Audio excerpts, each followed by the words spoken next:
Economic activity in the Caribbean is recovering faster than projected in October 2021, led by a strong pickup in tourism activity during the second half of 2021, according to the International Monetary Fund, the IMF.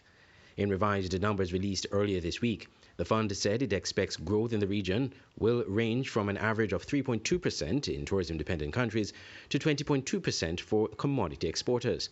For the broader Latin America and the Caribbean region, the expectation is that growth will average 2.5% in 2022, down from 6.8% in 2021. Ilan Golfan, director of the Western Hemisphere Department at the IMF, said Latin America's growth rebound from the pandemic was strong, but was poised to slow even before the war in Ukraine.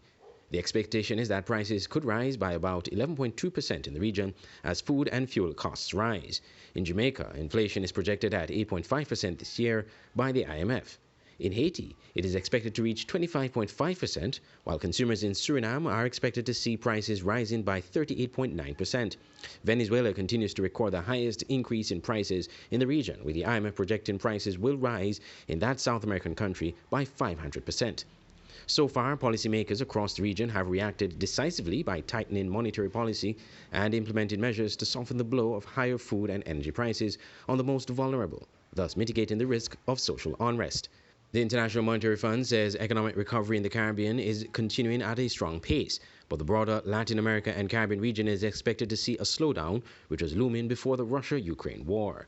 These actions, together with the hard-won credibility, have allowed them to keep long-term inflation expectations anchored. This is important for stability and predictability.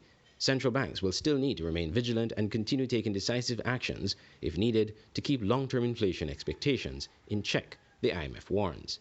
But the news was not all bad for the region. Golfan told journalists that higher prices for commodities can be an opportunity to boost economic activity for net commodity exporters. Andre Huey, SKN Newsline.